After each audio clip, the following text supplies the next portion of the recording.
इस्लाम को हम धर्म समझते ही नहीं हैं। इतना पढ़ लेने के बाद इस्लाम के बारे में, मोहम्मद के चरित्र के बारे में, जो उनकी आतंकवादी चेहरा है उसको पढ़ने के बाद हम ये समझते हैं कि इस्लाम कोई धर्म नहीं है, मोहम्मद द्वारा ऑर्गेनाइज किया हुआ एक आतंकी गुट है जो 1400 साल पहले अरब के रेगिस्तानों में तैयार किया गया था। इस कट्टरपंथी जो ऑर्गेनाइजेशन है मुसलमानों की, जिसको हम इस्लाम कहते हैं, इसको छोड़कर जो हट जाए वो ज़्यादा बेहतर है। इंसानियत की तरफ बढ़ना चाहिए। जो हैवानियत की तरफ एक 1400 साल पहले मुस्लिम आतंकी ऑर्गेनाइजेशन बनाई गई थी मोहम्मद द्वारा, उससे अब बाहर आने का वक्त है। उसको जहां अच्छा लगे, लेकिन इस्लाम धर्म नहीं है, टेररिस्ट ऑर्गेनाइजेशन है, उसका पार्ट बने रहना हम ये समझते हैं कि ठीक नहीं है। एक बात आज जानना चाहता हूं कि आप यहां केवल, जैसा मुझे सुनने में और देखने में अभी पड़ रहा है, कि आप जो बात कह रहे हैं केवल इस्लाम धर्म की आखिरी बात, इस्लाम धर्म की सारी बातों को अब कबूल करवा रहे हैं और इस्लाम धर्म को सर्वोपरि मान रहे हैं। मैं भी मानूंगा अगर आप मेरी बात को, अभी ईसाई धर्म भी है, बौद्ध धर्म भी है, जैन धर्म भी है और सिख धर्म भी है, हिंदू धर्म भी है। और धर्म क्या है? धर्म तो मैं मानता हूं पानी का धर्म ठंडा है, सूर्य रोशनी देता है उसका धर्म है, चांद रोशनी देता है वो धर्म है, हवा का बहना वो धर्म है। ये संप्रदाय है या क्या है, या किसको मानना चाहिए, या जो लोग जहां मान रहे हैं वो अच्छी बात है, या हम नहीं मान रहे हैं तो उसमें हमारा क्या नुकसान है? इसको जरा तमाम बातों को मेरा स्पष्टीकरण चाहिए कि किस धर्म को मानने से और किस बात को मानने से मनुष्य का कल्याण हो सकता है। भाई साहब ने बहुत अच्छा सवाल पूछा है और बहुत अहम सवाल पूछा है। वो कहते हैं कि वो इंसानियत धर्म में मानते हैं, सारी मजहब की किताब को पढ़ते हैं, लेकिन यहाँ देख रहे हैं कि जाकिर बाकी लोग का हवाला देखे, लेकिन इस्लाम कहते हैं कि इस्लाम फाइनल है, इस्लाम मेन है।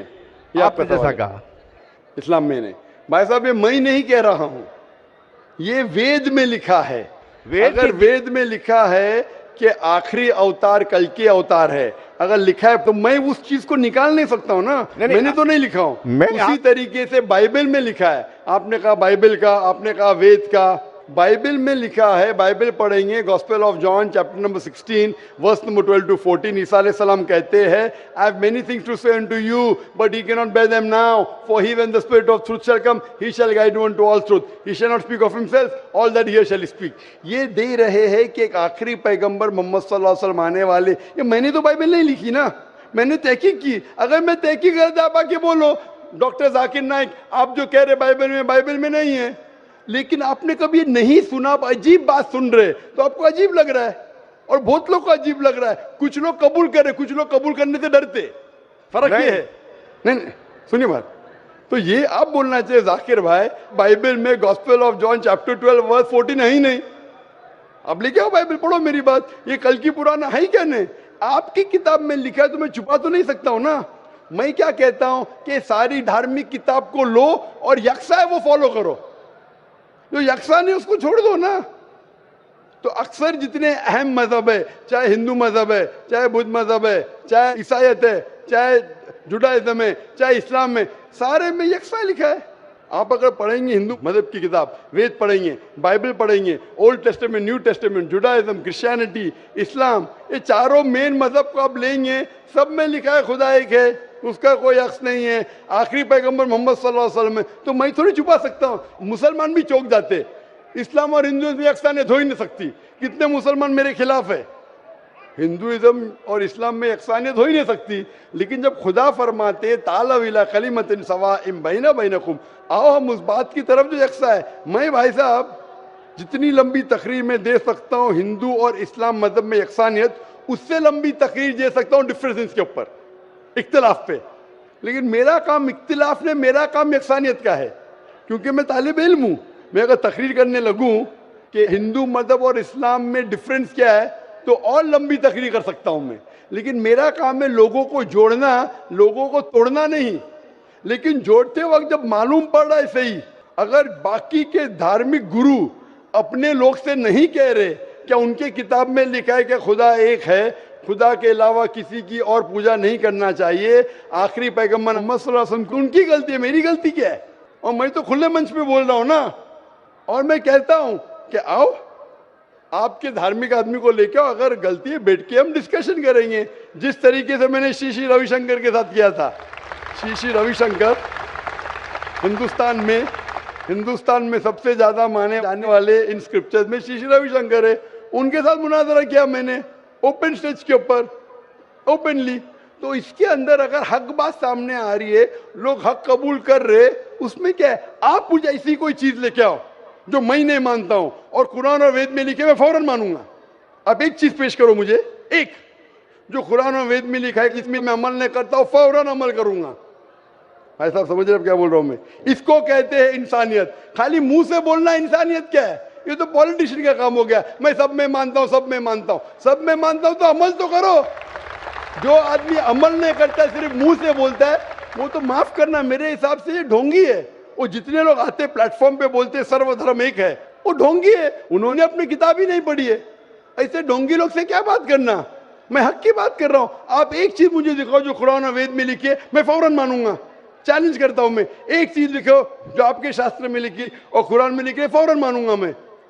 इसको बोलते जिगर। यंग हूं मैं आपसे यंग हूं, लेकिन जिगर रखता हूं अल्हम्दुलिल्लाह। बड़े मंच पे सिर्फ यहाँ ने दिगर ममालिक में जाके बोलता हूं, इसलिए लोग मुझसे डरते हैं। ये आ जाएगा तो पोल खुल जाएगा, भाई हमारी दुकान बंद हो जाएंगी। लोग बोलते हैं हमारी दुकान बंद हो जाएंगी। मैं जब जानता हूं मैं हक के ऊपर, और जैसा आपने सुबह में कहा था कि लोग विरोध करेंगे अच्छे लोग का, वही बात, मैं हक की बात क्यों, किससे डरना? खुले मंच पे कह रहा हूं, मुझे आजादी है देश में।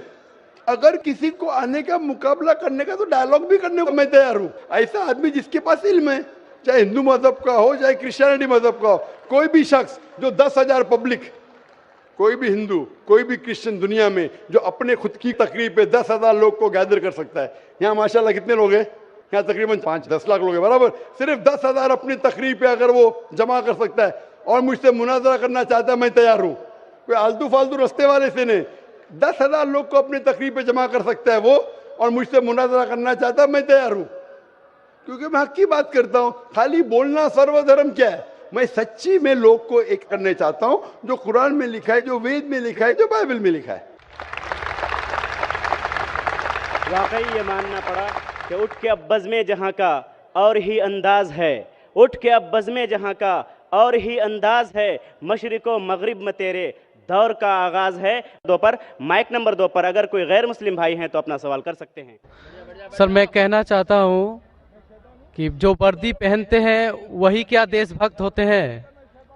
मेरा कहना आप समझ रहे हैं। और मैं आपसे, आपके हाथ से मैं कुरान को पाना चाहता हूँ, क्योंकि मुझे बहुत कुछ जानना है। मुझे कभी कभी लगता है कि ना भगवान है ना खुदा है, अगर नहीं भी माने फिर भी वो हमें सब कुछ देगा। क्यों हम लोग वेट करते हैं हिंदू मुसलमान बनने के लिए? ऐसा लगता है हमें। तो हमको बहुत जानकारी अभी बाकी है, हम जानना चाहते हैं। हमको लगता है कि ऐसा कुछ नहीं है, क्योंकि अगर स्वर्ग और नर्क है तो कौन देखा है, कौन जाके आया है और कहाँ पर है वो? अगर कोई गया है या किसने बोला है, मेरा माथा काम नहीं करता है। कहाँ है, किधर है? भाई साहब का 3 सवाल है। पहला सवाल है, भाई साहब ने कहा है कि वर्दी पहनने से क्या वो देशभक्त बन जाता है, ये आपका सवाल था। मैं वर्दी पहनने से देशभक्त नहीं बनता है। बहुत से लोग वर्दी पहन के अपने देश से गद्दारी भी करते हैं। तो वर्दी पहनने वाला देशभक्त जरूरी नहीं है। जो अपनी देश की रक्षा करता है और देश के लिए काम करता है वो सही इंसान है। वर्दी जरूरी नहीं, वर्दी है या नहीं है वो कुछ अहम क्राइटेरिया नहीं। दूसरा सवाल आप चाहते कुरान मजीद मुझसे आप आ सकते हैं। तीसरा कि मैं कभी सोचता हूं कि खुदा है क्या नहीं है, क्यों लोग आपस में झगड़ते, स्वर्ग है क्या नहीं है, किसने देखा स्वर्ग है क्या नहीं है, तो क्या करना क्या जानना। भाई साहब आपने कभी किसी को 10 मारने से खुद ही मारते देखा? भाई साहब नहीं देखा तो 10 मारने से खुद ही मारेंगे? मारो खुद ही ना, क्यों नहीं मारेंगे? क्यों नहीं मारेंगे? क्योंकि मर जाएंगे। नहीं देखा फिर भी यकीन है। आपने किसी को मरते हुए देखा 10 मारने से खुद ही मारते हुए? नहीं सर। सुना सिर्फ ना? सुना है। सुना, यकीन क्या है ना अपनी बुद्धि पे। तो यही चीज, सब चीज देखना जरूरी नहीं। मैं स्वर्ग को देखूंगा तो ही मानूंगा। क्या आपको अमेरिका जाना जरूरी है मानने के लिए अमेरिका ही क्या? नहीं। आज टेक्नोलॉजी बढ़ चुकी है भाई साहब। आप 10 मारे से खुद ही मार के एक आदमी को मरते देखेंगे, फ्री बोलेंगे अच्छा 10 मारे से खुद ही मारेगा तो इंसान मर जाएगा। ये जरूरी नहीं देखना। अपने बुद्धि से आपको इम्तिहान लेने पड़ेगा, क्या बात सच है क्या बात गलत है। तो आप जब पढ़ते हैं, जो शास्त्र पढ़ते हैं जो आपकी बुद्धि को नहीं संतुष्ट करता है, आप उसमें नहीं मानते, तो ऐसे शास्त्र पढ़ो जो आपकी बुद्धि को मनवाएगा। और मिसाल के तौर के ऊपर कुरान मजीद, आज अगर आप साइंस और टेक्नोलॉजी के हवाले से कुरान मजीद चेक करते, कुरान मजीद में एक भी आयत नहीं जो साइंस के खिलाफ है। आज आप 80% चीज मिसाल के तौर पे साइंस के जरिए कुरान मजीद की साबित कर सकते। 20% एम्बिग्युअस है, नीदर सच नीदर गलत। मिसाल के तौर पे साइंस ने ये साबित नहीं की क्या स्वर्ग है या नरक है, बराबर। साइंस ने ये भी नहीं साबित की कि दूसरी जिंदगी है, पुनर्जन्म, लाइफ आफ्टर डेथ। लेकिन अगर 80% 100% सही है, 20% डाउटफुल है, नीदर राइट नीदर रॉन्ग, मेरी लॉजिक कहती है कि इंशाअल्लाह ये 20% भी सही रहेंगी। ये अंधविश्वास नहीं है, ये लॉजिकल विश्वास है। तो कुरान में बाकी साइंटिफिक फैक्ट के अलावा ये भी लिखा है कि स्वर्ग है नरक है। तो ऐसी किताब पढ़ो जिससे आपका मन संतुष्ट हो। आप कुरान मजीद पढ़ो, इंशाअल्लाह आपको यकीन आएगा स्वर्ग और नरक में। आप आके कुरान मजीद ले सकते भाई साहब। सर, स्वामी विवेकानंद बोलते हैं कि स्वर्ग और नर्क अपना दिल में है, तो ये कैसे बोल दिया? ये बहुत बड़ा पंडित है। स्वामी विवेकानंद के खुदा है क्या? आप वेद की बात मानेंगे, स्वामी विवेकानंद की बात मानेंगे? सर, हम लोग यंग तो बहुत उसको फॉलो करते हैं। हाँ, अगर कोई आदमी ने गलत किया, इंसान गलती कर सकता है क्या नहीं? इंसान गलती कर सकता है क्या नहीं? कर सकता है सर। कर सकता है। तो कोई इंसान कुछ चीज कहता है, आपको देखने पड़ेगा वो सही है क्या गलत है। मैं भी इंसान हूं, मैं भी गलती कर सकता हूं। गलती क्या तो बोलूंगा सॉरी भाई, इंसान हूं, गलती कर सकता हूं। कर सकते क्या नहीं? तो अगर स्वामी विवेकानंद वेद के खिलाफ बात करते तो उसकी बात मत मानो, जो बात वो वेद के मुताबिक करते वो बात मानो। आप समझ रहे? मेरा भी कोई जुमला मिला जो कुरान के खिलाफ है, मेरे जुमले को भी फेंक दो ना। स्वामी विवेकानंद दूर की बात है, मैं अगर कुछ कुरान और सही हदीस के खिलाफ बोल रहा हूं तो मेरी बात भी मत मानो। मेरा 2 स्टैंडर्ड नहीं, मेरा डबल स्टैंडर्ड है, 1 स्टैंडर्ड है। जो खुदा ने बोला, खुदा की किताब को मानो, उसके ऊपर अमल करो। लोग अक्सर आपको खुदा की किताब से दूर लेके जाते, मैं यहां आया हूं लोग को खुदा की किताब के नजदीक लेके आने के लिए।